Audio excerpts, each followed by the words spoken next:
नमस्कार. सखी सह्याद्रीमध्ये मी पल्लवी मुजुमदार आपल्या सगळ्यांचं मनपूर्वक स्वागत करते. 12वीचा निकाल लागलेला आहे. सगळ्या विद्यार्थ्यांचं मनपूर्वक अभिनंदन करते. आज आयुष्याच्या एका महत्त्वाच्या टप्प्यावर तुम्ही सगळेजण उभे आहात. जेव्हा हा टप्पा महत्त्वाचा आहे तेव्हा अनेक दृष्टिकोनातून हा टप्पा महत्त्वाचा आहे हे नक्की. म्हणजे असं की आता आजच्या काळामध्ये बघताना किंवा भविष्य काळातल्या संधींकडे बघताना एक गोष्ट लक्षामध्ये येते की आज जो करिअरचा मार्ग निवडला जाईल ती कदाचित उद्या आयुष्यामधली दिशा ठरू शकेल. म्हणजे बहुतांशी वेळेला करिअर आणि आयुष्य हा या हातात हात घालून चालणाऱ्या गोष्टी आहेत असं बहुतांशी व्यक्तिमत्वांच्या बाबतीत खरं ठरलेलं आहे. मग या दृष्टिकोनातून विचार करताना आज आपली गती काय आहे, आपली आवड काय आहे आणि या बरोबरीने आपले पालक आणि शिक्षक आपल्याला सतत काय सांगतायत का किंबहुना त्यांच्या आशा आकांक्षा ज्या आहेत किंवा त्यांच्या इच्छा ज्या आहेत त्या आपल्या मनावर लादल्या जात आहेत का. मंडळी किंवा विद्यार्थी मित्रांनो, या क्षणी तुम्ही या सगळ्या गोष्टींचा सारासार विवेकबुद्धीने विचार करायचा आहे. कारण याच दृष्टिकोनातून विचार करून करिअरची दिशा सापडणार आहे आणि ही दिशा आपल्याला लाभदायक ठरणार आहे आणि आपल्या व्यक्तिमत्वाचा एक व्यक्ती म्हणून आणि सुजाण नागरिक म्हणून विकास करण्यासाठी महत्त्वाचा पैलू असणार आहे. या सगळ्याविषयी मी जेव्हा बोलते तेव्हा चाणाक्ष प्रेक्षकांनी आजचा विषय ओळखलेला आहेच आहे. आजचा आपला विषय आहे करिअर समुपदेशन. करिअरची दिशा ओळखूया आजच्या कार्यक्रमातनं. पुढे काय करायचं आहे, मला कशात आवड आहे, मला कशात गती आहे, माझे पालक शिक्षक मला काय सांगताहेत, त्यांचं महत्त्व, त्यांचं मत आणि माझी आवड या सगळ्याची सांगड आणि भविष्यातल्या संधी सगळ्याविषयी आजच्या भागात करिअर समुपदेशन. तज्ज्ञ आहेत अनुराधा निकम. नमस्कार मॅडम. नमस्कार. सखी सह्याद्रीमध्ये आपलं मनपूर्वक स्वागत करते. नमस्कार. आजच्या आपल्या तज्ज्ञ अरुंधती निकम मॅडम यांच्याविषयी सांगायचं म्हणजे शैक्षणिक क्षेत्रातला त्यांचा 20 वर्षांहून अधिक अनुभव आहे. नामांकित शैक्षणिक संस्थांमध्ये मार्गदर्शक तज्ज्ञ म्हणून त्यांनी काम बघितलेलं आहे आणि त्या बघतही आहेत. डीजे खेतान इंटरनॅशनल स्कूल आणि BK गाडिया ज्युनियर कॉलेज ऑफ सायन्समध्ये ते प्राचार्य म्हणून कार्यरत आहेत. राष्ट्रीय पातळीवर सोशिओ एज्युकेशन या वेगळ्या क्षेत्रामध्ये त्यांनी केलेल्या कार्याची दखल घेतलेली आहे आणि 2016 अर्थात या वर्षीचा त्यांच्या कार्यासाठी सर्वोत्कृष्ट कार्य म्हणून त्यांचा दखल घेऊन पुरस्काराने गौरव करण्यात आलेला आहे. तेव्हा आज त्यांच्याकडनं आपण या सगळ्याविषयी जाणून घेऊया. योग्य दिशा कशी निवडायची या सगळ्याविषयी. तुमचा सहभाग महत्त्वाचा आहे. संपर्कासाठी दूरध्वनी क्रमांक चटकन टिपून घ्या. ते आहेत असे 24908050 24988050. मुंबई बाहेरचे प्रेक्षक आणि मोबाईलवरून संपर्क साधताना 022 हा STD कोड तुम्हाला माहिती आहेच. छोटीशी विनंती, नेहमीप्रमाणे प्रश्न विचारताना टीव्ही सेटचा आवाज थोडासा कमी ठेवा जेणेकरून आमचा आवाज तुमच्यापर्यंत व्यवस्थित पोहोचू शकेल. त्याचबरोबर विषयाच्या अनुषंगाने नेमके प्रश्न आम्हाला तुमच्याकडून अपेक्षित आहेत. चर्चेला सुरुवात करूया. मॅडम, जेव्हा करिअर समुपदेशन असं आपण म्हणतो दरवर्षी हा प्रश्न प्राधान्याने येतो आणि दरवर्षी त्याची निकड नव्याने भासते. शैक्षणिक क्षेत्रामधलं तुमचं काम आहे आणि दरवर्षी तुम्ही या प्रश्नाला सामोऱ्या जात असता. काय वाटतं? अगदी. करिअर समुपदेशनाच्या पूर्वी थोडक्यात आपण शिक्षण म्हणजे काय हे आधी जाणून घेऊया. शिक्षण म्हणजे काय तर मुलांमध्ये असलेल्या क्षमतांचा विकास करणे आणि त्यांना एक सुजाण नागरिक बनवणे. आता जर मुलांच्या क्षमताच आपल्याला माहीत नसतील तर आपण त्यांना करिअर गायडन्स कसं देणार. म्हणजे पालकांनी या माझ्या वाक्याची नोंद जरूर घ्यायची आहे की मुलांमध्ये असलेली क्षमता आज अशी गरज आहे की इतक्या शिक्षणाच्या संधी आज उपलब्ध आहेत. नवीन नवीन बदल होत आहेत शिक्षण क्षेत्रामध्ये आणि there are lot of plethora of boards now available आणि पॅरेंट्सना असं वाटतं की मी आता कुठलं फील्ड माझ्या मुलासाठी चूज करायचं किंवा कुठलं कॉलेज किंवा कुठलं स्ट्रीम सिलेक्ट करायचं. तर यासाठी तुम्हाला एका प्रोफेशनल काउन्सिलरची गरज लागते. आणि म्हणून आज जितकी कॉम्पिटिशन्स वाटते, जितकी मुलं अँबिशियस आहेत, ज्या पद्धतीने आज गुण मिळत आहेत विद्यार्थ्यांना 99%, 96%, पालकांच्या मनावर जबरदस्त तणाव आहे की आपल्या मुलाला ऍडमिशन मिळेल की नाही. आणि अशा वेळी आपल्या मुलांमध्ये असलेली क्षमता ओळखून मग कॉलेजमध्ये अप्रोच करणं ऍडमिशनसाठी ही योग्य दिशा आहे. आणि म्हणून करिअर काउन्सिलिंग हे आजच्या कॉम्पिटिटिव्ह किंवा ग्लोबल एजमध्ये नेसेसरी आहे. तुम्ही सांगताय जेव्हा 98%, 93% मार्क आहेत का चिंचोके इतक्या सहजी या मार्कांविषयी. पण अगदी त्याचबरोबरीने अजून एक गोष्ट दिसते, हे जसे आपल्याला 98% पुढचे विद्यार्थी दिसतात तसे 40% 35% पोहोचायला मारामारी करणारे विद्यार्थी दिसतात, कारण त्यांची आवड जी आहे ती वेगळ्या क्षेत्रामध्ये असते. मग हे जे आहे ना, याचं ही सगळेजण एका समाज प्रवाहामध्ये वाहत आहेत, एका समाजामध्ये ही सगळी मंडळी वसतात आणि या सगळ्यांच्या पालकांचं आणि शिक्षकांचं उद्दिष्ट एकच आहे, करिअरमध्ये अव्वल असणं. आता हे अव्वल करिअर कसं निवडायचं? सर्वप्रथम मी असं म्हणेन की कुठलाही विद्यार्थी नापास होण्यासाठी कधीच परीक्षा देत नाही. फक्त गडबड इथेच होते की एक तर आपण आपले सब्जेक्ट्स आपल्या कुवतीच्या बाहेरचे असतील किंवा ते सिलेक्ट करताना आपण नीट विचार केलेला नसेल, त्याच्यामुळे मार्क्स कमी मिळण्याचं मुख्य कारण हे आहे. मला असं ऑनेस्टली नेहमी वाटतं की एखाद्या कार्यासाठी जेव्हा आपण खूप हार्डवर्क करतो आणि ते कार्य आपल्याला आवडत नसेल तर तुम्हाला एक्सपेक्टेड रिझल्ट्स कधीच मिळणार नाहीत आणि मग आपली स्ट्रेस लेवल जो आहे, जो आपला ताण आहे, तो कायम वाढत जातो. दुसरी महत्वाची गोष्ट अशी आहे की ज्या कार्यावर आपण प्रेम करतो, एखाद्या गोष्टीवर आपण प्रेम करतो, त्यावेळी आपण त्याच्यासाठी पॅशनेट होतो. सिम्पलशी गोष्ट आहे ही आणि पालकांनी ही गोष्ट कायम ध्यानात ठेवली पाहिजे एक तर सब्जेक्ट सिलेक्शन्स करताना की आपल्या विद्यार्थ्याची कुवत आहे की नाही. केपेबिलिटी अँड इंटरेस्ट याच्यामध्ये नेहमी डिफरन्स असतोच. क्षमता आणि आवड असं आहे. तर ह्या गोष्टींची जेव्हा सांगड जमते ना, त्यावेळी तुम्हाला एक्सपेक्टेड रिझल्ट त्याच्यामधून मिळतात. पण ज्या विद्यार्थ्यांना कमी मार्क मिळाले त्यांनी घाबरून जाण्याचं कारण नाही. आज शिक्षण क्षेत्रामध्ये इतक्या संधी तुमच्यासाठी उपलब्ध आहेत की ठीक आहे, ड्रीमची काही एक्सपायरी डेट नसते, त्यामुळे ऑफकोर्स ठीक आहे, यावेळी आपलं ड्रीम सक्सेसफुल झालेलं नाहीये, पण नेक्स्ट टाइम आपण जरूर प्रयत्न करू. पल्लवी, तुला सांगते, फॉरेन कंट्रीजमध्ये ना गॅप इयर नावाचा एक प्रकार असतो.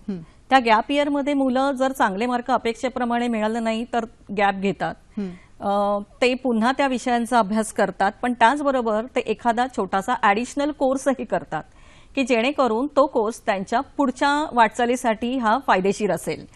ही जी संकल्पना आहे ना, ही अजून भारतात पूर्णतः आलेली नाहीये.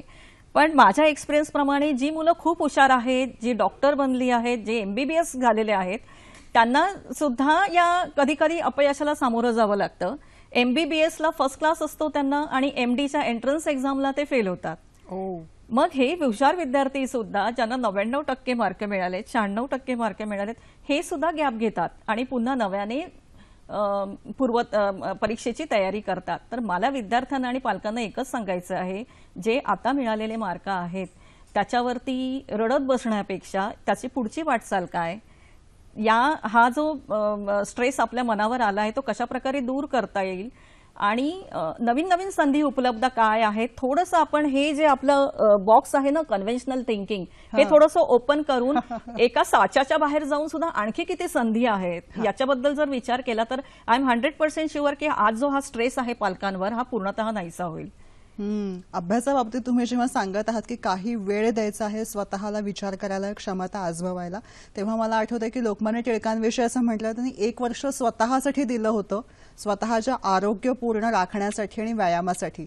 तसं आजच्या काळाची निकड बघता स्वतःचं स्वतः अवलोकन करण्यासाठी, क्षमतांचा अभ्यास करण्यासाठी काही वेळ प्रत्येक विद्यार्थ्यानं घ्यायला हवा. जेव्हा आपण असं वेळ घ्यायचं म्हणतो तेव्हा एक गोष्ट अजून एक दिसते की 10वी 12वी या टप्प्यापर्यंत पोहोचेपर्यंत आज प्रत्येक मे महिन्याची सुट्टी आहे, प्रत्येक दिवाळीची सुट्टी आहे.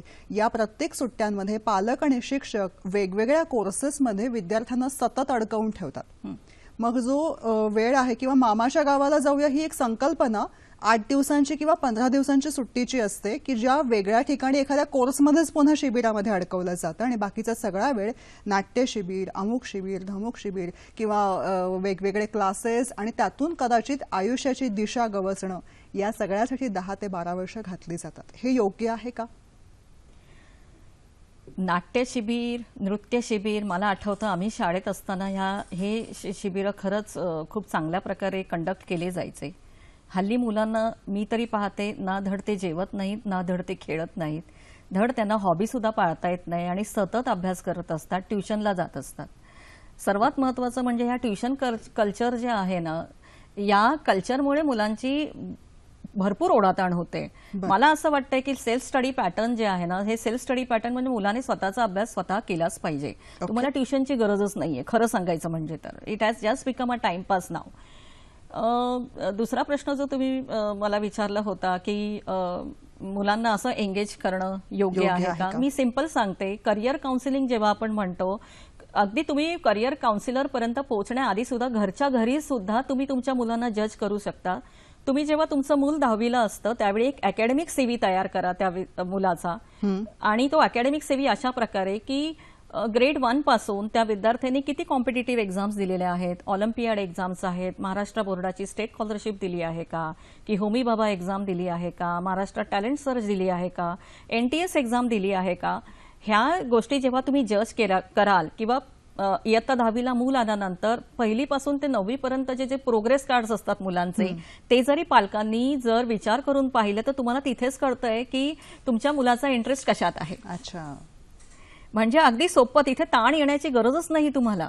जर तुम्ही हे सगळं मागे जाऊन जर पाहिलं की तो मॅथ्समध्ये चांगला आहे, की भाषांमध्ये चांगला आहे, की सायन्समध्ये चांगला आहे, की ह्युमॅनिटीज म्हणजे सोशल स्टडीजमध्ये चांगला आहे, की हा एक फॅक्टर खूप महत्वाचा ठरेल तुमच्यासाठी की तुम्हाला एक आउटलाईन मिळण्यासाठी की येस, की माझ्या पाल्याचा इंटरेस्ट जो आहे तो या गोष्टीकडे आहे आणि I have to work out in that direction.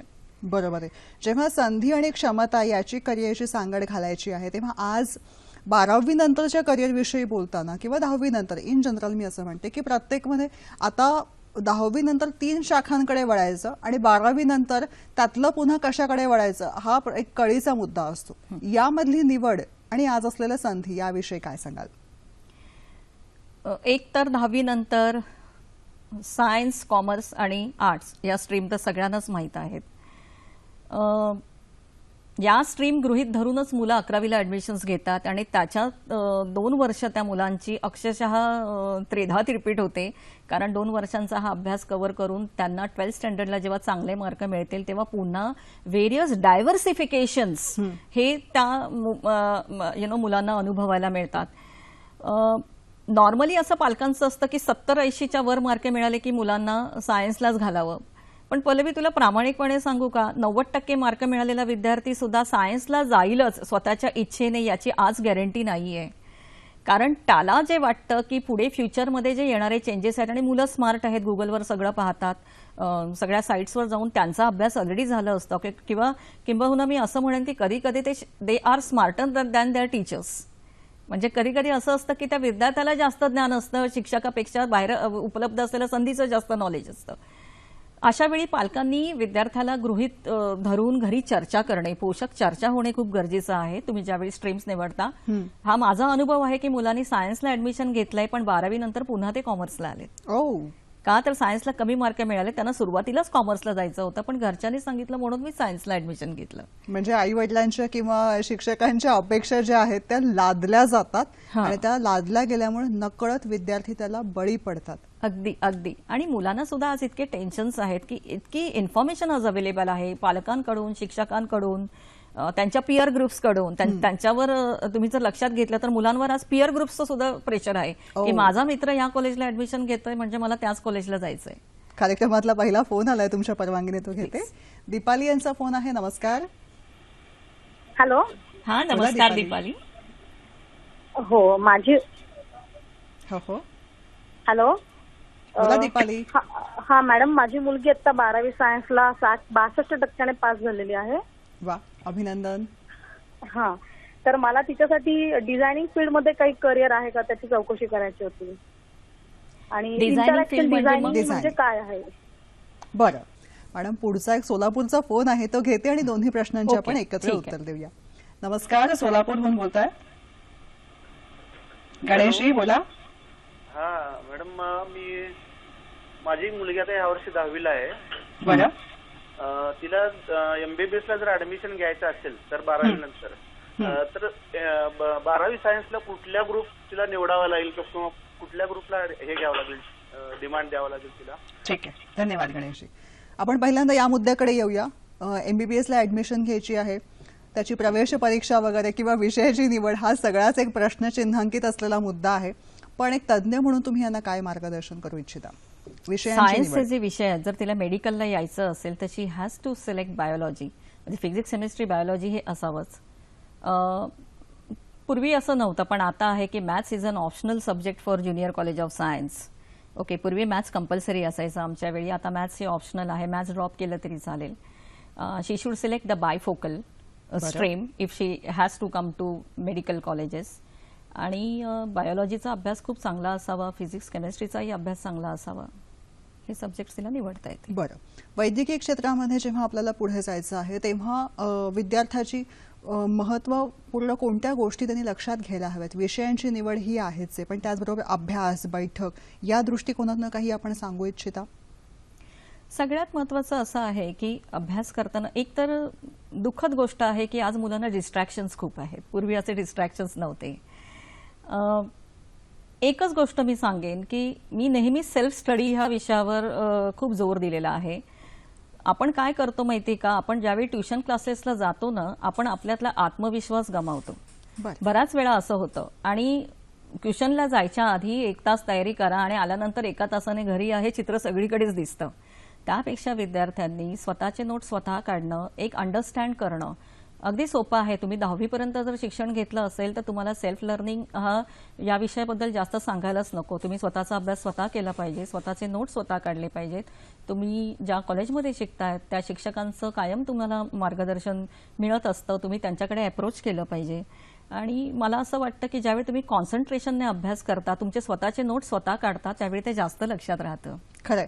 वैद्यकीय शिक्षणातल्या संधींविषयी बोलत आहोत म्हणून ओघाने 1-2 मुद्द्यांचा उल्लेख करते. तो म्हणजे असा की आज वैद्यकीय क्षेत्राकडे आपल्याला डॉक्टर ही एकच क्षेत्र जे आहे तिथं ऍडमिशन घेण्यासाठी 1000हून अधिक विद्यार्थी, एक वानगी दाखल मी हा आकडा घेते की 1000 विद्यार्थ्यांना जायचं आहे, पण त्यातली 100 विद्यार्थीच तिथे ऍडमिशनसाठी पात्र आहेत असं दिसतं. मग उरलेल्या विद्यार्थ्यांचं काय? त्यांना वैद्यकीय क्षेत्राकडे वळायचं असतं, मग संधी आहेत त्यांना. म्हणजे मला असं म्हणायचं की पॅरामेडिकल क्षेत्राविषयी काही आपण सांगू शकू त्यांना? हो, नक्कीच. पॅरामेडिकल सायन्सेस आज पॉप्युलर होत चाललेले आहेत. जर तुम्हाला MBBS BDSला ऍडमिशन मिळालं नाही तर काळजी करण्यासारखं कारण नाहीये, कारण बरेच असे टेक्निकल आणि एक्सपर्ट कोर्सेस आता पॅरामेडिकल सायन्समध्ये आलेले आहेत. For example cardiac care technician आहे, एक्सरे टेक्निशियन आहे, ब्लड इन्फ्युजन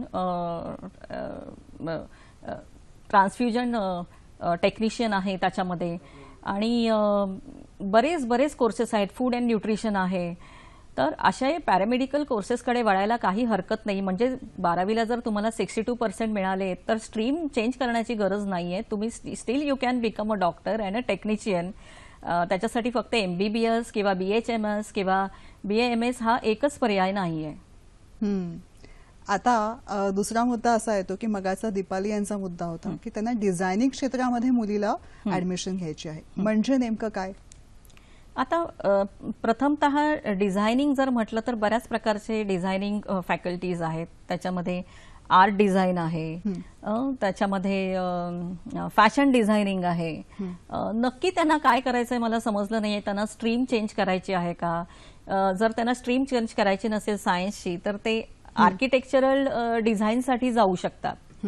असं तर म्हणजे त्यांना आर्ट मध्ये जाऊन, फाईन आर्ट्समध्ये जाऊन डिझायनिंग करायचं आहे की त्यांना सायन्स फील्डमध्ये डिझायनिंग करायचं आहे. तर हे ऍक्च्युअली आपल्याला कळलं पाहिजे. बरं, पण त्यांना काही वेगळ्या संधींविषयी आपण सांगू शकतो का? हा, बिलकुल. माझं तरी असं स्पष्ट मत आहे, जर विद्यार्थ्याने सायन्स घेतलं असेल तर ती स्ट्रीम त्याने सोडू नये.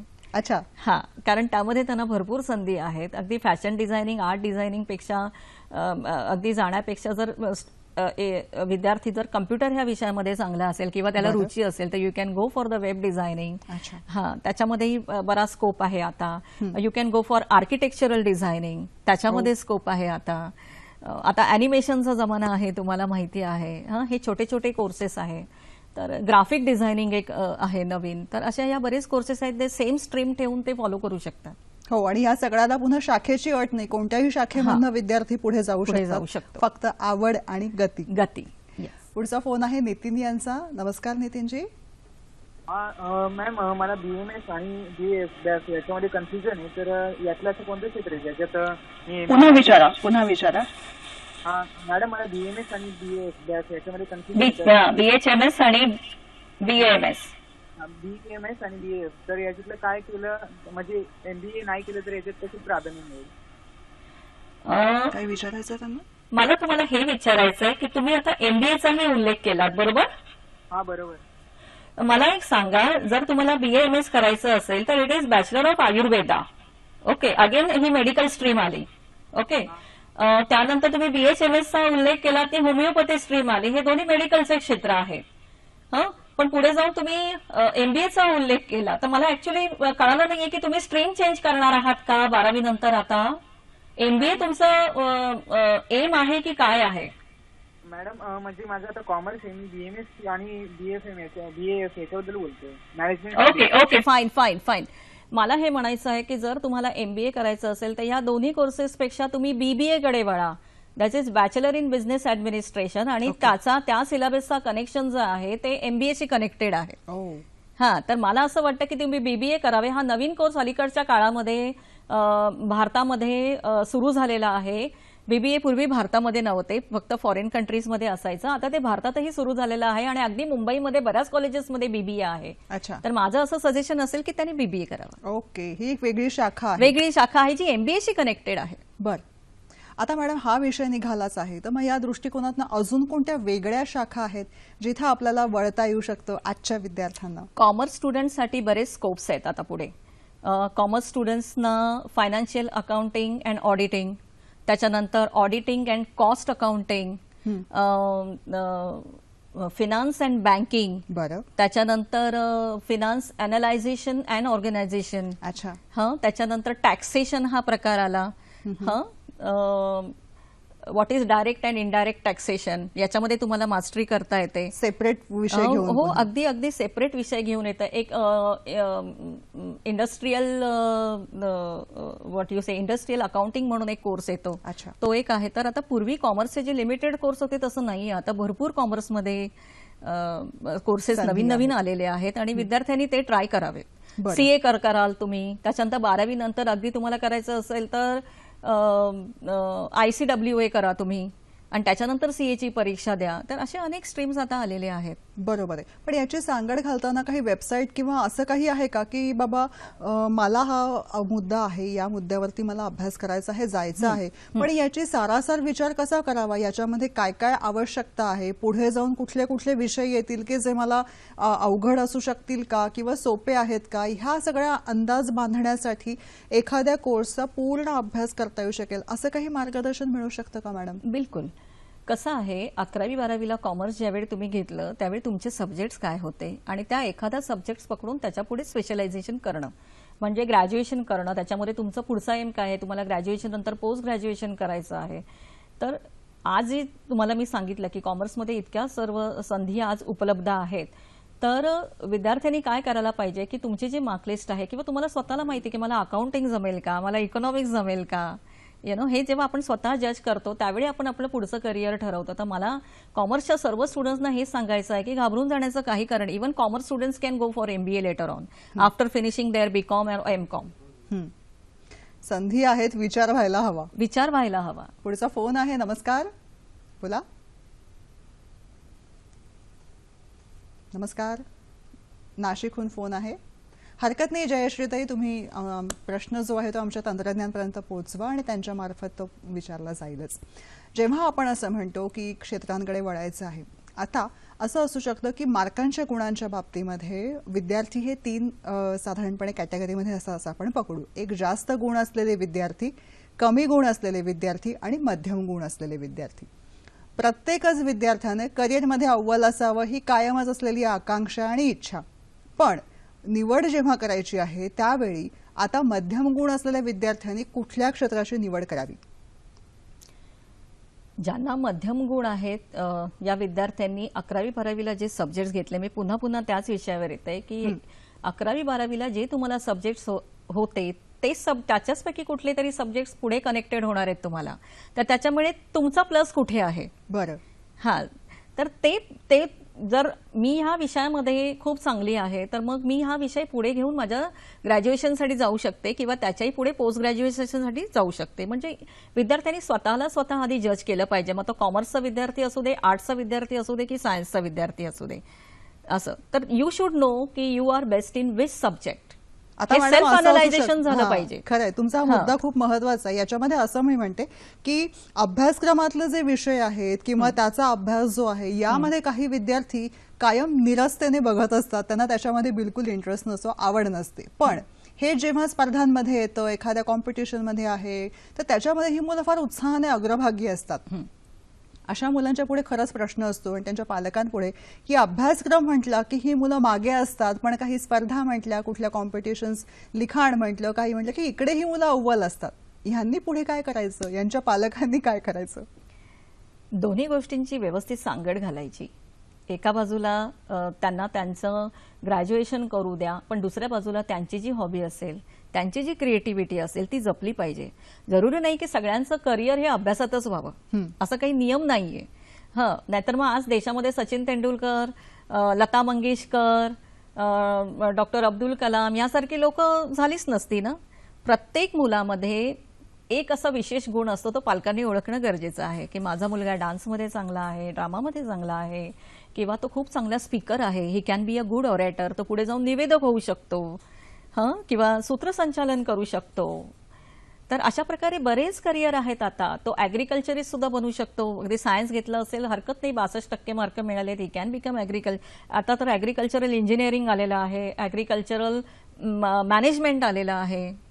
तर अशा प्रकारे शेतीकडेही तुम्ही वळू शकता. आता पारंपरिक शेती ही असतेच आपल्याकडे, तेही करू शकता. म्हणजे एका बाजूला मेन स्ट्रीम मध्ये शिकायचं आणि दुसरीकडे तुमची हॉबी पाळायची. मस्त. पुढचा फोन आहे सार्थक यांचा. नमस्कार सार्थक. ठीक आहे, बोला. हा, हॅलो, बोला सार्थक. मॅडम, जर आपल्याला जर पुढं 12वी झाल्यानंतर समाजशास्त्र हा विषय घेतला तर पुढं कोणत्या फील्डमध्ये जाता येईल? मस्त. अगदी खूप छान प्रश्न विचारलाय मॅडम. सार्थक यांचा खूप सार्थक प्रश्न आलेला होता. तो म्हणजे समाजशास्त्रामधल्या संधी, एक वेगळा मुद्दा त्यांनी मांडलेला आहे, जो आपलाही डिस्कशनमध्ये होता की जेव्हा एक ठराविक साच्यामध्ये जायचं नाही, वेगळं काही करायचंय तर काय करावं. एक तर सार्थक तुला सांगते की आज जगामध्ये ह्युमॅनिटीज या सब्जेक्ट सर्व कंट्रीजमधून मुलं सिलेक्ट करतायत. ही खरंच आश्चर्याची बाब आहे, कारण मेडिकल आणि इंजिनिअरिंग ह्या दोन फील्डचं जास्त डॉमिनन्स एज्युकेशन फील्डवर होतं, पण आता तसं नाहीये. आणि ही परिस्थिती आज युरोपमध्ये बदललेली आहे आणि आता ती एशियामध्ये बदलायला वेळ लागणार नाही. इनफॅक्ट यावर्षी ज्या मुलांना 10वी नंतर कोर्सेस सिलेक्ट करायचे आहेत त्यांची एन्क्वायरी ह्युमॅनिटीजकडे जास्त आहे. अच्छा. आणि हे खरंच आश्चर्यजनक आहे, कारण जगामधलं आज चित्र बदलत आहे की ह्युमॅनिटीजच्या सब्जेक्ट्सना आज डिमांड आहे. भारतामध्ये जर म्हणायचं झालं तर सोशल स्टडीज घेऊन you can appear for MPSC, you can appear for UPSC. त्याच्यानंतर तुम्ही आर्किओलॉजिकल डिझायनिंग म्हणून एक कोर्स येतो, तो तुम्ही करू शकता. पुराण तत्व वगैरे ते सगळं त्याच्यामध्ये येतं. त्याच्यानंतर पॉलिटिकल सायन्सचा विषय तुम्ही पुढे घेऊ शकता. राजकीय मंच, अगदी राजकीय मंच, म्हणजे याच्यामध्ये बऱ्याच गोष्टी आल्या. इफ तुम्ही खूपच चांगले असता समाजशास्त्रामध्ये तर तुम्ही चांगले प्राध्यापक होऊ शकता समाजशास्त्राचे. पुढे जाऊन तुम्ही पीएचडी करू शकता त्याच्यामध्ये. मस्त. नागरिकशास्त्र, राजकीय अभ्यासाचं क्षेत्र किंवा इतिहास, भूगोल या विषयांमध्ये सखोल अभ्यासाची आवड असलेले विद्यार्थी कमी असतात आणि पुढे जाऊन याच्यामध्ये संशोधन होण्यासाठी हेच विद्यार्थी पुढे येऊ शकतात. आणि आता राजकीय क्षेत्र आता पूर्वीसारखं राहिलेलं नाहीये, त्याच्यामध्ये भरपूर स्कोप आहे. ग्लॅमर आलं त्याच्यामध्ये. पॉलिटिकल सायन्सचा अभ्यास हा एक चांगला नेता होण्यासाठी गरजेचा आहे. हो, खरंय. जेव्हा आपण असं म्हणतो या वेगवेगळ्या क्षेत्रांविषयी, हा ग्रामीण भागातला फोन होता. मी या मुद्द्याकडे आवर्जून वळू इच्छिते, कारण ग्रामीण भागातल्या मुलांचा अभ्यास कसा असावा, त्यांनी कशा पद्धतीने पुढे यावं याविषयी तुमचा खास अभ्यास आहे.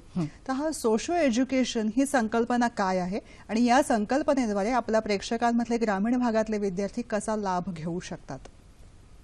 सर्वप्रथम मी असं म्हणेन की आता इतक्या वर्षाचा माझा एक्सपिरियन्स आहे. मी ग्रामीण भागातही बरंच काम केलेलं आहे आणि शहरांमध्येही बरंच काम केलं, टॉप ब्रँड्समध्ये काम केलेलं आहे. माझं असं प्रामाणिक मत असतं की ग्रामीण भागातला शिक्षक आहे ना, हा हाडाचा शिक्षक असतो. आणि ग्रामीण भागातले विद्यार्थी असतात ते शिक्षकाचा प्रत्येक शब्द हा त्यांच्यासाठी मोलाचा असतो. हा फरक मला जाणवतो. हे वातावरण आपल्याला शहरांमध्ये दिसत नाही. दुसरी गोष्ट, मी मगाशी म्हटल्याप्रमाणे की शहरांमध्ये मुलांना डिस्ट्रॅक्शन खूप असतं, पण ग्रामीण भागातल्या मुलाला कधी कधी त्यांच्याकडे वापरण्यासाठी गाईड्स देखील नसतात. ही परिस्थिती असते. विद्यार्थ्यांची, आपल्या मोठ्या बहिणीची किंवा लहान मोठ्या भावांची पुस्तकं ही मुलं कुठून तरी शेजाऱ्याकडनं आणणं, जो लॅविश खर्च आज शहरातला पालक करतो तो ग्रामीण भागातला पालक करू शकत नाही. पण तरी मी सांगते, ग्रामीण भागातल्या विद्यार्थ्यांचं ज्ञान हे कायम पक्क ज्ञान असतं. हा माझा स्वतःचा एक्सपिरियन्स आहे. त्यामुळे ग्रामीण भागातल्या विद्यार्थ्यांनी अजिबात हा न्यूनगंड आणायचा नाहीये की शहरी विद्यार्थ्यांची आपण कॉम्पिटिशन करू शकत नाही. जर तुम्ही 10वी आणि 12वीचे रिझल्ट बघितले आणि पुढचे देखील अनेक रिझल्ट बघितले तर मुंबईच्या बाहेरचे विद्यार्थी टॉप करतायत. वा. मग ते सीएची एक्झाम असू दे की ती आयएसची एक्झाम्स असू दे. त्यामुळे तुम्ही हा न्यूनगंड अजिबात मनात आणायचा नाही की शहरातल्या विद्यार्थ्यांपेक्षा आपण कमी पडतोय. फक्त मी एकच सांगेन की तुम्हाला जे पाठ्यपुस्तक दिलेलं आहे, जो सिलेबस दिलेला आहे त्याचा नीट अभ्यास करायचा, आपले नोट्स स्वतः काढायचे. कुठल्याही ट्युशनला तुम्हाला जायची गरज नाही. तुम्ही तेवढं स्वतःचं कॉन्सन्ट्रेशन, तेवढी तुमची जिद्द ठेवा आणि मग यश अगदी तुमच्या जवळ आहे, एक पावलावर आहे. मस्त, प्राचार्यांनी पावती दिलेली आहे, फक्त त्या मार्गावर जायचं आहे. आता या सगळ्या गोष्टींविषयी विचार करताना एक मुद्दा खूप महत्वाचा असतो, ते म्हणजे आर्थिक गणित. आज कदाचित विद्यार्थी खूप क्षमता असलेला हुशार विद्यार्थी असेल, मार्कांच्या गुणांच्या रेसमध्ये अव्वल आहे, पण आर्थिक गणित शिक्षण क्रमाचं जे आहे ते त्याच्या पालकांना झेपू शकेल का? किंवा मध्यम आणि कमी गुण असलेल्या विद्यार्थ्यांना सुद्धा असं वाटतं की हा महाग कोर्स आहे पण हा मला करता येऊ शकेल. मग आर्थिक गणिताचं काही जुळवता येईल अशा पद्धतीने मदत करणाऱ्या काही संस्था, मार्गदर्शक तत्व अशी काही आहेत का? आज आपलं सरकार देखील बऱ्याच प्रकारचे स्कॉलरशिप्स डिक्लेअर करतं. अच्छा. हुशार विद्यार्थ्यांसाठी आणि जे खरंच गरीब आहेत त्या विद्यार्थ्यांसाठी बऱ्याच अशा सेवाभावी संस्था आहेत. ते त्या विद्यार्थ्यांची फी स्पॉन्सर्ड करतात, त्यांना लागणारं सगळं मटेरियल स्पॉन्सर्ड करतात. त्याच्यामुळे तुम्ही घाबरू नका. तुम्ही फक्त तुमचे गुणांचा दर्जा दाखवून द्या, लोक तुमच्या पाठीशी उभी राहतील. बिलीव्ह मी, इतक्या सेवाभावी संस्था आहेत की जर खरंच तुम्हाला तुमच्याकडे तेवढं इंटेलिजन्स आहे, तेवढी पात्रता आहे, तुम्हाला चांगले गुण मिळालेले आहेत, तर पुढचं तुमचं शिक्षण स्पॉन्सर करणाऱ्या अनेक संस्था आहेत. काळजी करण्याचं कारण नाही. उत्तमतेचा ध्यास घ्या, उत्तम तुमच्याकडे चालत येईल असं. आता ह्या क्षणाला सगळीकडे ताणतणाव आहे. निकालाचा आनंद जेवढा आहे तेवढाच तणावाखाली सगळे विद्यार्थी आहेत. आणि तुमच्याशी बोलताना किंवा इतर शिक्षकांशी बोलताना एक लक्षामध्ये आलं की सतत पालक भेटायला येत असतात की पुढे काय पुढे काय पुढे काय. हा जो प्रश्न आहे ना, पुढे काय, हा दरवर्षी नव्याने तितक्याच येत असतो आणि तितक्याच नव्याने भेडसावतो. त्याला उत्तर शोधताना काय गोष्टींचा विचार व्हायला हवा? पालकांच्या पातळीवरतीच विचार काय व्हायला हवा? पालकांची माफी मागते आणि एक स्टेटमेंट करते आता मी, पल्लवी. हा माझा अनुभव आहे की काउन्सिलिंगची गरज आहे ना विद्यार्थ्यांपेक्षा जास्त पालकांना असते. हा माझा स्वतःचा अनुभव आहे. जर तुम्ही चित्र बघितलं तर मार्च ते मे महिना हा एक्झामिनेशनचा पिरियड असतो. मुलं वर्षभर शिकत असतात, त्यांच्या पद्धतीने ते तयारी करत असतात, पण मार्च ते मे महिन्यामध्ये जितका विद्यार्थी टेन्स असतो ना त्याच्यापेक्षा डबल त्याचे पालक टेन्स असतात. आणि हे अननेसेसरी टेन्शन घेतलेलं आहे तुम्ही, अननेसेसरी टेन्शन. त्याची काहीच गरज नाहीये. माझं पालकांना एकच मत आहे की एकच सांगायचं आहे मला पालकांना, सर्व पालकांना, की तुमच्या घरी विद्यार्थ्याच्या परीक्षेची किती तयारी झाली आहे याची एक पोषक चर्चा व्हायला हवी. आपल्याकडे ती चर्चा होत नाही. आपण काय करतो, तुला किती मार्क मिळतील, काय मिळतील, मी आता तुला ट्युशनला एवढा खर्च केला आहे, 2 लाख रुपये मी घातले, तू सीईटीची तयारी केली आहेस का, नीट केली आहेस का, तुला मेडिकलला ऍडमिशन मिळालंच पाहिजे, तुला इथे ऍडमिशन मिळालंच पाहिजे. हे जे स्ट्रीम आहेत ना तुम्ही नंतर डिसाईड करा. विद्यार्थ्याला टेन्शन फ्री. म्हणजे मी तर असे पालक बघितले की घरातून निघताना 10 वेळा विचारतात हॉल तिकीट घेतलंस का, आणि that really brings down the moral of the child. असं म्हणजे पालकांनी थोडंसं स्वतःला कंट्रोल करणं गरजेचं आहे. आणि खरं सांगायचं म्हणजे विद्यार्थी आजकालचे खूप स्मार्ट आहेत. त्यांना थोडंसं प्रेम, थोडंसं गायडन्स, थोडंसं मॉरल सपोर्ट मिळाला की ते बरोबर पुढे सरकतात. पण आपण जर त्यांचा मेंटल बॅलन्स हलवला तर मग it becomes very very difficult. पुढचा फोन आहे किशोर यांचा. नमस्कार. बोला. हॅलो. बोला किशोरजी. नमस्कार मॅडम, माझ्या मुलाने ना MBA केलंय फायनान्स मध्ये. तर आता त्या पुढच्या करिअरसाठी त्याला काय उपयुक्त कोर्स आहे त्याच्या करिअरसाठी, तर मला जरा सांगा मॅडम. MBA फायनान्स केलंय ना त्याने. हो, he can become the financial adviser. तो फायनान्शियल ऍडवायझर होऊ शकतो एखाद्या कंपनीसाठी. हा, MBA करून अगेन जर सांगायचं झालं तर तुम्ही लेक्चरर होऊ शकता फायनान्स या फील्डमध्ये. बरेच याच्यामध्ये त्याला पुढे जाऊन जर त्याने फायनान्शियल मॅनेजमेंट केलं असेल तर he can go for the specialisation of the subject. ते एखाद्या चांगल्या कॉलेजमध्ये डायरेक्टर म्हणून बसू शकतात त्या पोस्टवरती. तर ह्या गोष्टींचा विचार व्हायला हवा. पण व्हायला यांच्या हवा. प्रश्नामधनं मला एक गोष्ट दिसते मॅडम, की 10वी-12वी हा एक टप्पा आहे की आता पुढे काय करू, पण तरी सुद्धा एखादी डिग्री किंवा पोस्ट ग्रॅज्युएशन हे सुद्धा आपल्याला हातामध्ये आल्यानंतर सुद्धा प्रश्न आहे, मी आता अजून पुढे काय करू की म्हणजे मला योग्य दिशा मिळू शकेल. म्हणजे एक गोष्ट लक्षात येते की शिक्षण संपत नाही, माणूस आयुष्यभर विद्यार्थी असतो हे जेवढं खरं आहे तेवढंच घेतलेलं शिक्षण हे पुरेसं नाही. हे सतत आजची बदलणारी शिक्षण प्रणाली, बदलणारा समाज आणि बदलणारी वाढती स्पर्धा हे सगळं सतत हेच सांगते का आपल्याला? अगदी खरं आहे. जे विद्यार्थी ग्रॅज्युएशन करतात आणि जे विद्यार्थी पोस्ट ग्रॅज्युएशन करतात, तर माझा स्वतःचा अभ्यास मी तुम्हाला सांगते, कधी कधी केवळ ग्रॅज्युएशन केलेले विद्यार्थी सुद्धा सक्सेसफुल असतात, कधी नुसते 12वी केलेले विद्यार्थी सुद्धा सक्सेसफुल असतात. फक्त कसं आहे की काळाची गरज ओळखून आपण आपले डिसिजन्स घेतले पाहिजेत. ज्यांनी पोस्ट ग्रॅज्युएशन केलं आहे त्यांनी फर्दर स्टडीज करायला हरकत नाही. जसं आता त्यांनी सांगितलं की MBA फायनान्स हा खूप चांगला कोर्स आहे, पुढे जाऊन तो एखादा कंपनीमध्ये फायनान्शियल डायरेक्टर म्हणून बसू शकतो. फक्त थोडंसं नेटवर जाऊन ह्याच्याबद्दल सर्च करून कंपनीजना अप्लाय करायचं. He can be a good lecturer as I said. He can do further PhD in that. नोकरी करता करता PhD करू शकता तुम्ही. बऱ्याच संधी आहेत त्याच्यामध्ये, बँकांमध्ये संधी आहेत त्याच्यामध्ये. बरोबर. प्रतीक्षा देवकर यांचा फोन आहे पुण्याहून. नमस्कार प्रतीक्षा, बोला. हा, मी फिजिक्समध्ये ग्रॅज्युएशन करायचं ठरवलंय. फिजिक्समध्ये? हो. हां, तर मग पुढे काय करता येईल ग्रॅज्युएशन झाल्यानंतर? तुला फिजिक्समध्ये ग्रॅज्युएशन करायचं आहे म्हणजे फिजिक्समध्ये तू काय करणार आहे बेटा? पुढचे कुठले सब्जेक्ट तू सिलेक्ट करणार आहे? तू आता सध्या काय केलंयस ते मला सांगशील का? 12वी सायन्स केले. तू 12वी सायन्स केलंय ना? हो.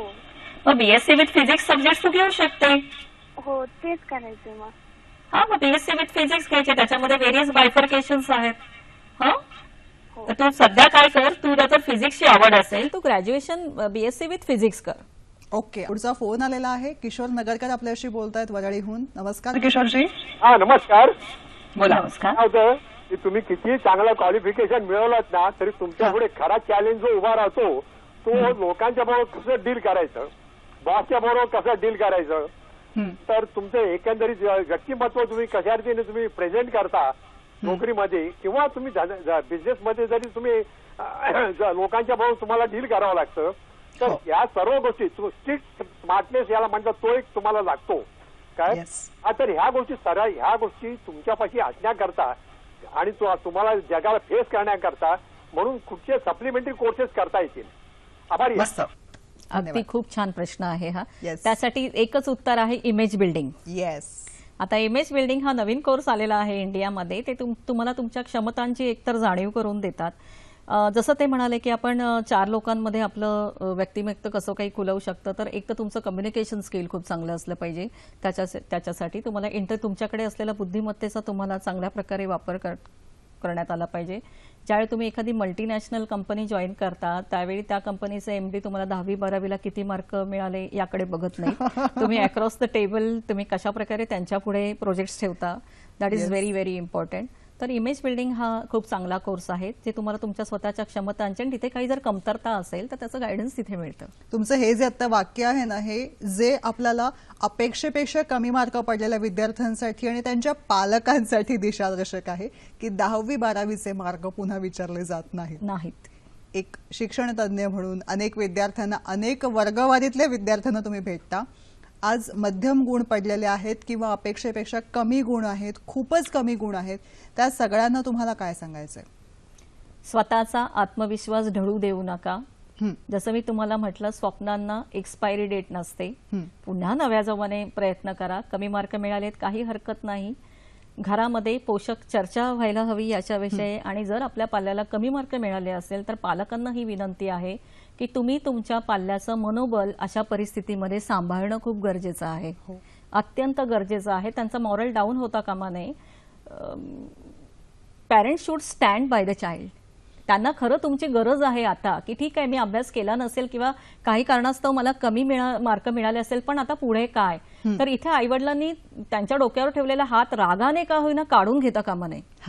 मग ही मुलं दिशाहून होतील. मस्त. जेव्हा असं म्हणतो ना की चर्चा व्हायला हवी, पोषक चर्चा असा तुमचा शब्द आहे, तेव्हा असं होतं मॅडम की जो हळवा विषय आहे ना तो काढायलाच नको म्हणून त्याला कधी कधी बाजूला सारलं जातं किंवा दुर्लक्ष केलं जातं, तो टाळला जातो. यामुळे जखम खोल होण्याचे परिणाम होऊ शकतात का? जर आपण एखाद्या रोगाला आपल्या शरीरात राहू दिलं आणि त्याच्यावर आपण उपचार केले नाहीत तर काय होईल? तसंच आहे ते. तो हळवा विषय जरी असला तरी तो फोबिया त्या विद्यार्थ्याच्या मनातून बाहेर निघणं गरजेचं आहे ना, तर पुढचं करिअर तो कसं करणार? पालकांना विद्यार्थ्यांचं मित्र बनून त्यांच्यासोबत घेऊन जा, त्यांना पिक्चरला बाहेर घेऊन जा, त्यांना कुठेतरी 2 दिवसासाठी बाहेर शांत चित्ताने विचार करा. कुठली पुढे काय करायचं आहे त्याच्याबद्दल त्याला व्हेरियस अपॉर्च्युनिटीज ज्या अवेलेबल आहेत त्या दाखवून द्या, डिस्कस करा आणि मग पुढे निर्णय घ्या. मगाशी ना एक छान मुद्दा आला होता की फिजिक्समध्ये करिअर करायचं, असं एखाद्या विषयालाच घेऊन करिअर करायचं आहे, अशा विद्यार्थ्यांसाठी काही दिशादर्शक वेबसाईट आहेत किंवा अशी काही संस्था आहेत का? काय सांगू शकाल त्याविषयी? हो, जर हा कार्यक्रम पाहत असतील विद्यार्थी तर प्लीज लिहून घ्या तुम्ही. एसीसी झालेल्या विद्यार्थ्यांसाठी MAHAH SAC बोर्ड महाराष्ट्र.gov.in ही वेबसाईट तुम्हाला उपयुक्त ठरणार आहे. पुन्हा मी पटकन रिपीट करते आहे. MAHAH SAC बोर्ड महाराष्ट्र.gov.in आणि मुंबई युनिव्हर्सिटीला ज्यांना ऍडमिशन्स घ्यायचे आहेत त्या विद्यार्थ्यांसाठी MU.AC.in. Again MU.AC.in. तर मुंबई युनिव्हर्सिटीमध्ये जितके कॉलेजेस येतात आणि जितके कोर्सेस आहेत त्याची इन्फॉर्मेशन तुम्हाला इथे मिळेल. त्याच्यानंतर list of universities in India and महाराष्ट्राच्या बद्दल जर सांगायचं झालं तर indiastudycenter.com, indiastudycenter.com या 3 वेबसाईट जर तुम्ही व्यवस्थित स्टडी केल्यात तर तुम्हाला, मला वाटतं तुमचं डिसिजन घेणं सोपं होऊन जाईल. जेव्हा असं म्हणतो ना की डिसिजन घेणं सोपं होईल तेव्हा पुढचे प्रश्न अनेक दिसतात आणि त्याचबरोबरीने त्याच्या समाधान मिळाल्याचा एक दिलासा मिळतो मनाला. जेव्हा पुढे काही करायचं आहे, काही हवं आहे, तेव्हा 10वीचे ज्याचे निकाल आता उंबरठ्यावरती आहेत ते विद्यार्थी सुद्धा हा कार्यक्रम बघतायत आणि 12वीचे निकाल लागलेले विद्यार्थी बघतायत. आज भौगोलिक क्षेत्र आपलं कुठलं आहे, आपण कुठून परीक्षा देतो यापेक्षा आपण कशामध्ये काम करू इच्छितो हे जास्त महत्वाचं आहे. या दृष्टिकोनातून विचार करताना आपलं गाव, आपलं शहर आणि आपलं घर हे सोडून शिक्षणासाठी जेव्हा आपण दुसऱ्या ठिकाणी जायचं आहे तेव्हा कोणत्या गोष्टींचा विचार करिअरची निवड करताना करायला हवा? पल्लवी, तुला असं म्हणायचं आहे का की शिक्षणासाठी मुलांना एका शहरातून दुसऱ्या शहरात जायचं आहे? खास करून हे ग्रामीण भागातल्या विद्यार्थ्यांसाठी पण विचारते आहे, अशासाठी की सोशो इकॉनॉमिक, सोशो एज्युकेशन मधला तुमचा खास अभ्यास आहे. खेड्यातले विद्यार्थी जे आहेत ते शहराकडे येतात, तिथे बरीच प्रलोभनही असतात आणि त्याचबरोबर शिकायचं उद्दिष्टही डोक्यात ठेवायचं असतं. 12वी पास झालेल्या विद्यार्थ्यांना मी एक सल्ला देईन की पुढचे 3-4 वर्ष तुमच्यासाठी अत्यंत महत्वाची आहेत. कुठल्याही गोष्टींनी डिस्ट्रॅक्ट न होता जरी तुम्ही शहरामध्ये आलात तर शहरातल्या चांगल्या गोष्टी तुम्ही घ्या, तिथे भरकटत जाऊ नका. शहरामध्ये तुम्हाला कम्युनिकेशन स्किल्स आहेत, पर्सनॅलिटी डेव्हलपमेंट आहेत, लिडरशिप क्वालिटीज सारखे तुम्हाला चांगले चांगले वर्कशॉप्स आहेत, तिथे ट्रेनिंग सेंटर आहे. तर त्याच्यामुळे तुमच्या रेग्युलर स्टडी जेव्हा तुम्ही करत असताना या संधीचा फायदा घ्या. बरोबर आहे. काय सांगायचं आहे, काय मंत्र द्यायचा आहे सगळ्या विद्यार्थ्यांना? मंत्र एकच, आई वडिलांचे इन्स्ट्रक्शन्स आपल्याला पाळायचे आहेत. आई वडील कधीही आपल्या चांगल्यासाठीच विचार करतात, त्यामुळे त्यांना विश्वासात घेऊन निर्णय घ्या. आणि पालकांनाही मला हे सांगायचं आहे की जर विद्यार्थ्याला एखादी गोष्ट जमत नसेल तर त्याला जबरदस्ती करू नका. आणि असा जेव्हा दोघांचा संगम जेव्हा जमेल ना, अगदी व्यवस्थित वैचारिक संगम, त्याच्यानंतर मग तुम्हाला कधीच प्रॉब्लेम्स येणार नाही. खरंय. एक मुद्दा माझ्यापाशी पोचतो आहे तो म्हणजे असं की कौशल्य विकास या क्षेत्रामध्ये जेव्हा विद्यार्थी जायचा निर्णय घेतो तेव्हा त्यातल्या संधी या लॉंग लास्टिंग असतात का आणि भरपूर असतात का? अगदी अगदी. आता खूप चांगला प्रश्न विचारलाय पल्लवी. आता हा 10वीचा रिझल्ट लागल्यानंतर समजा जे विद्यार्थी त्याच्यात उत्तीर्ण होऊ शकणार नाहीत त्या विद्यार्थ्यांसाठी महाराष्ट्र गव्हर्नमेंट लगेच रिटेस्ट कंडक्ट करणार आहे. आणि समजा या रिटेस्टमध्ये सुद्धा जर हे विद्यार्थी पास झाले नाहीत तर त्यांना MCVC हा कोर्स, नवीन कोर्स या वर्षापासून सुरू होतोय. म्हणजे मिनिमम कॉम्पिटन्सी व्होकेशनल कोर्स. आता ह्याच्यामध्ये एक उदाहरण सांगते तुम्हाला. जर मेकॅनिक मोटर व्हेकल हा सब्जेक्ट जर तुम्ही घेतला या MCVC कोर्समध्ये तर तुम्हाला सेकंड इयर इंजिनिअरिंग मध्ये डायरेक्ट ऍडमिशन मिळतं जर 60% मार्क्स असतील तर. मस्त. त्यामुळे विद्यार्थ्यांना घाबरून जायचं कारण नाहीये. आता सरकार सुद्धा अशी धोरणं आणते विद्यार्थ्यांसाठी की तुम्हाला फेलियर हा लेबल लागणार नाही किंवा तो टॅग लागणार नाही. काही धोरणात्मक बदल आहेत का ज्याविषयी तुम्हाला सांगायचे की जे विद्यार्थी आणि पालकांना सकारात्मक दिशा दाखवतात? मी जसं मगाशी म्हटलं तसं स्किल डेव्हलपमेंट आता आहे. केवळ एका स्ट्रीमचा अभ्यास करताना काही छोट्या छोट्या गोष्टींची काळजी घेणं गरजेचं आहे. जसं मी म्हटलं personality development, communication skill, leadership qualities. मग तुम्ही डॉक्टर व्हा, इंजिनियर व्हा, काही व्हा, या गोष्टी तुम्हाला पॉलिशिंग म्हणून आज गरजेचे आहेत. खरंय. या क्षेत्राविषयी मुळात या विषयाविषयी बोलण्यात खूप काही आहे. दिशा खूप आहेत, निवडायची एक आहे. पण हो त्याचबरोबरीने विवेकबुद्धीने विचार व्हायला हवा. यासाठी हा आजचा कार्यक्रम कसा वाटला नक्की कळवा या पत्त्यावर.